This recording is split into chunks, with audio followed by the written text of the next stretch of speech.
Eu quero que você imagine uma clínica que aparentemente está indo muito bem. A agenda tem movimento, a WhatsApp toca o dia inteiro, tem paciente entrando e saindo, a equipe está ocupada, o médico trabalha bastante.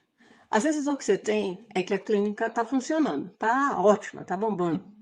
Só que quando chega no final do mês, acontece uma coisa estranha. Você olha para a conta bancária e pensa: nossa, eu trabalhei tudo isso, mas cadê o dinheiro? Você já teve essa sensação?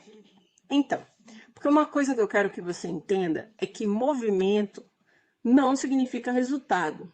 A clínica cheia não necessariamente significa uma clínica lucrativa. E tem um erro que eu vejo muito na gestão.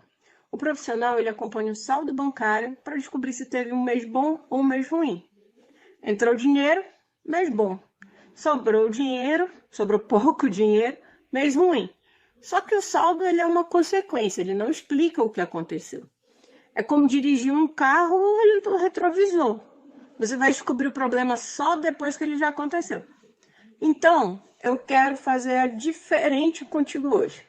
Em vez de começar pelo faturamento, vamos percorrer o caminho que o dinheiro faz dentro da clínica. E o caminho ele começa muito antes do paciente pagar. Vamos imaginar que você disponibilizou 200 horários para atendimento nesse mês. Só que 150 foram ocupados. Eu não quero olhar primeiro para esses 150 que ocupou, não. Eu quero olhar para os 50 que ficaram vazios. Por quê? Porque o aluguel você pagou, a secretária você pagou, o software que você usa dentro da sua clínica você pagou, a contabilidade você teve que pagar, a estrutura está disponível ali e todos os custos você continua tendo que pagar. Porém, aqueles horários não foram preenchidos e eles não produziram receita. Então, o primeiro número é a taxa de ocupação da agenda.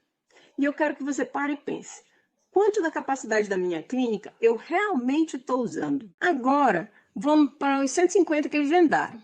Só que desses, 18 eles não compareceram. Sabe aquela situação?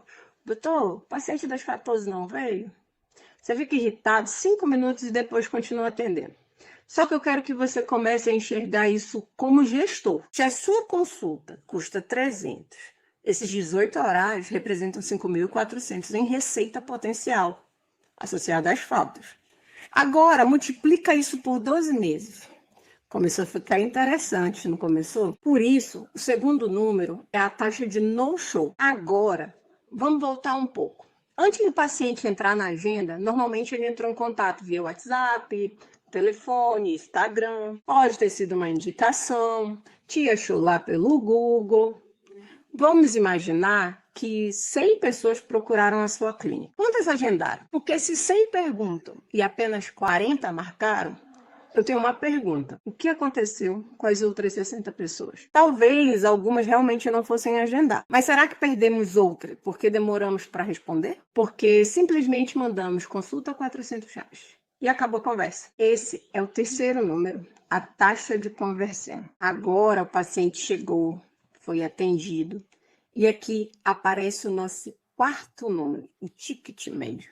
Se você faturou 100 mil atendendo 400 pacientes, seu ticket médio foi de 250.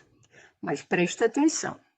Se eu não estou dizendo que você precisa começar a empurrar procedimento para paciente, não, viu? De jeito nenhum. A indicação precisa continuar sendo clínica. O que eu quero é que você entenda economicamente o seu modelo de negócio. Porque duas clínicas podem atender exatamente 400 pacientes e ter um faturamento completamente diferente, dependendo do serviço que oferecem e dos preços praticados. Agora chegamos a um número que pode mudar completamente a maneira como você olha para os seus procedimentos. Você tem um procedimento de R$ 1.500 e pensa: esse procedimento é ótimo. Calma.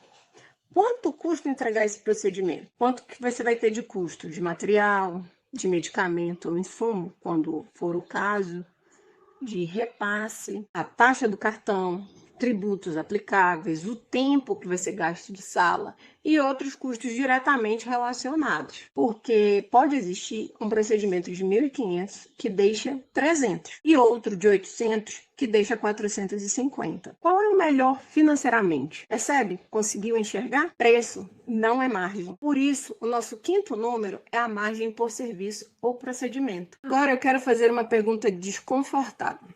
Quanto custa sua clínica antes mesmo de você atender o primeiro paciente do mês? Você sabe? Aluguel, folha de funcionário, sistemas, contabilidade, internet, serviços, estrutura administrativa. Existem despesas que chegam independentemente de você atender 10 ou 300 pacientes. Por isso, precisamos entender os custos da operação e chegar ao nosso sexto número, o ponto de equilíbrio.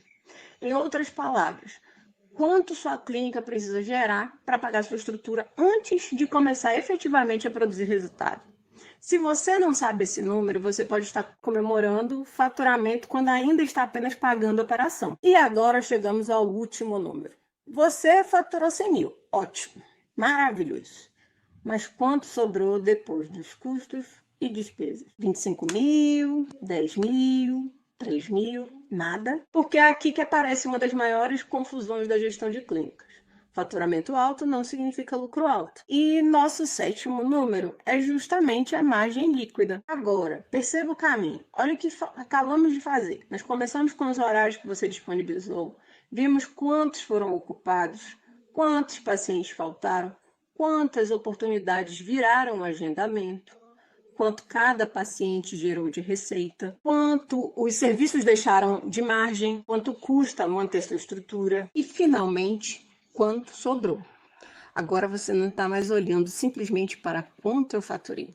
Você está começando a perguntar onde exatamente meu resultado está sendo perdido. E essa é a diferença entre trabalhar dentro de uma clínica e gerenciar uma clínica. Então eu quero deixar uma tarefa para você. Pegue esses 7 números: taxa de ocupação, taxa de no-show, taxa de conversão, ticket médio, margem de serviço, ponto de equilíbrio e a margem líquida, e não tenta melhorar todos de uma vez. Primeiro, descobre qual deles você nem sabe responder. Depois, descobre qual representa hoje o maior vazamento da sua operação. Porque talvez você descubra uma coisa bem importante. Para ganhar mais, sua clínica não precisa necessariamente atender mais pacientes. Talvez ela precise simplesmente perder menos dinheiro no caminho.